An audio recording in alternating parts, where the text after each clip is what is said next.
In the quaint town of Willowbrook, there was an old house on Elm Street that had stood vacant for years. The townspeople avoided it, claiming it was cursed. The house's last owner, an elderly woman named Agatha, had died under mysterious circumstances, and her death remained unsolved. When Hannah and her husband, Jack, moved to Willowbrook, they were drawn to the house's charm and decided to buy it, dismissing the local legends as mere superstitions. They moved in, excited to start their new life in the picturesque town. From the moment they moved in, Hannah felt a strange presence in the house. She would catch glimpses of a shadowy figure in the corner of her eye and hear faint whispers when she was alone. Jack was skeptical, attributing her feelings to stress and the adjustment of moving. One evening, while unpacking boxes in the attic, Hannah found an old diary hidden beneath the floorboards. It belonged to Agatha, the house's previous owner. The diary detailed Agatha's growing fear of a malevolent entity that watched her from the windows at night.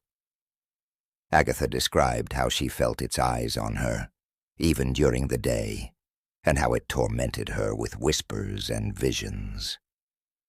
That night, Hannah dreamt of a dark figure standing outside her window, its eyes glowing with malice. She woke up in a cold sweat, feeling the same eyes watching her. She looked out the window but saw nothing. The sense of dread grew stronger, and she couldn't shake the feeling that something was terribly wrong. Determined to find answers, Hannah delved deeper into Agatha's diary. She discovered that Agatha had tried to communicate with the entity, believing it to be the spirit of a man who had died tragically in the house long ago. Agatha had performed a ritual to banish the spirit, but it had only made things worse.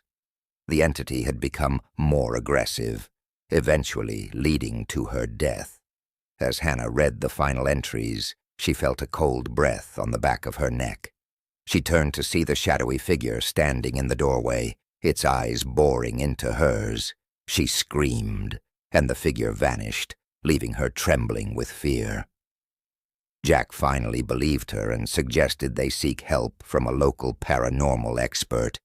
The expert, an old man named Mr. Hargrove, visited the house and immediately sensed the dark presence. He explained that the entity was a restless spirit bound to the house by a powerful curse. To banish it, they needed to find the object it was attached to and perform a cleansing ritual.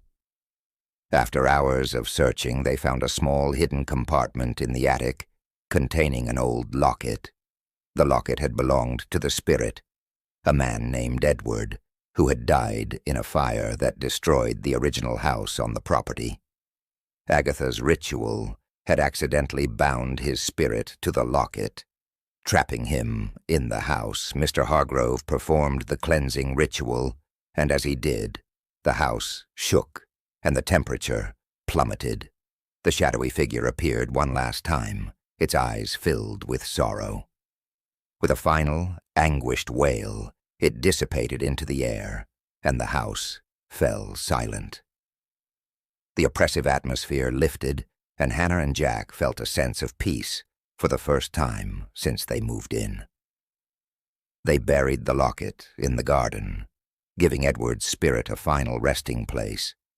The house on Elm Street was no longer cursed. The townspeople, once fearful, now spoke of the brave couple who had lifted the curse and brought peace to Willowbrook. Hannah and Jack continued their life in the house, their bond stronger than ever, and the watcher in the window was never seen again. Ravenswood Asylum had been abandoned for decades, a decaying monument to a dark past. The asylum was notorious for its cruel treatment of patients, and rumors of inhumane experiments and ghostly apparitions kept people away. But for paranormal investigator Mark and his team, The asylum was the perfect place to document supernatural activity.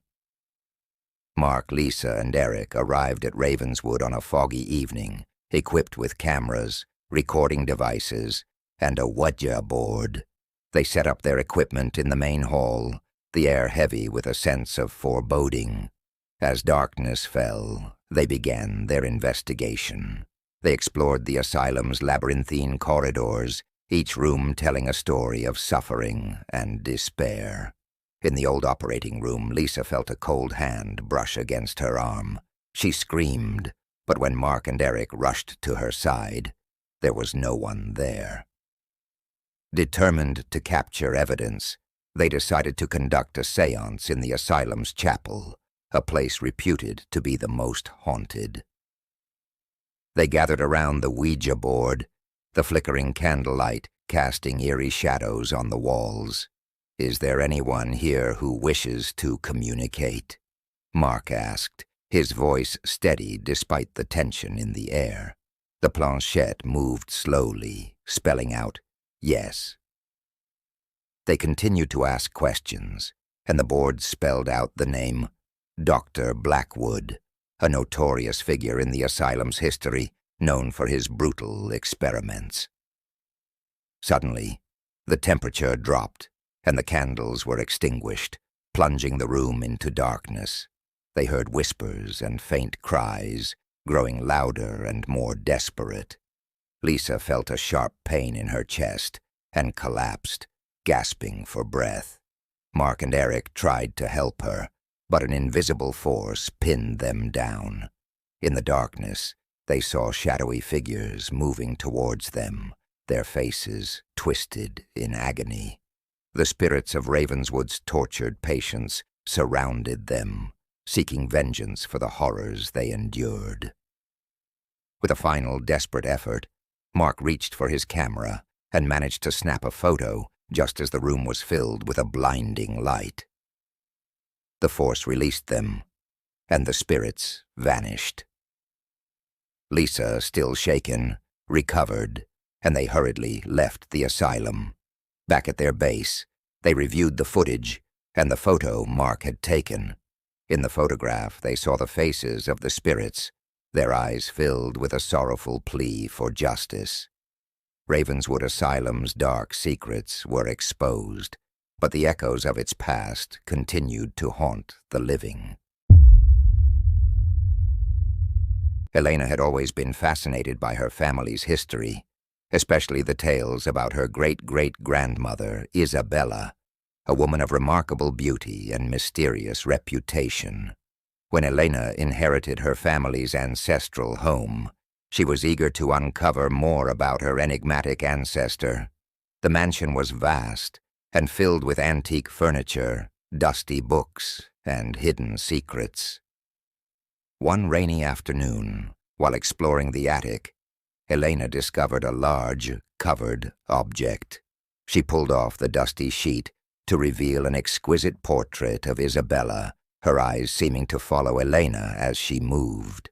The painting was incredibly lifelike, capturing Isabella's striking features and intense gaze. Elena felt a strange connection to the portrait, as if it were calling out to her. Over the next few days, strange things began to happen. Elena would hear footsteps in the hallway when she was alone, and the temperature in the house would drop suddenly. At night, she dreamt of Isabella, standing at the foot of her bed, whispering unintelligible words. Determined to understand the connection, Elena spent hours researching her ancestor. She discovered that Isabella was rumored to have made a pact with dark forces to preserve her beauty and youth. According to the legend, the portrait in the attic held a part of Isabella's soul, trapped in the canvas. One night, unable to sleep, Elena felt compelled to visit the attic again. She stood before the portrait, mesmerized by Isabella's eyes. As she reached out to touch the painting, a cold hand gripped her wrist. She gasped and tried to pull away, but the hand held her firmly. Suddenly the room spun, and Elena found herself in a different time. She was in a grand ballroom, surrounded by elegantly dressed people. At the center of the room stood Isabella, radiant and commanding attention. Elena realized she was witnessing a moment from the past. Isabella approached her, and for a moment, their eyes met. "You have awakened me," Isabella whispered. "Now you must take my place." Before Elena could react, she felt herself being pulled back into the present. She was in the attic, but something was different. She looked around and realized with horror that she was inside the portrait, trapped behind the canvas. Isabella's portrait was gone, replaced by one of Elena, her eyes wide with terror. The next morning, the housekeeper found the new portrait in the attic, unaware of the young woman's fate. Elena's disappearance was a mystery, and the legend of Isabella continued, waiting for the next unsuspecting soul to fall into its trap. Do you enjoy spooky short stories? Consider subscribing. Until next time, friends, good night.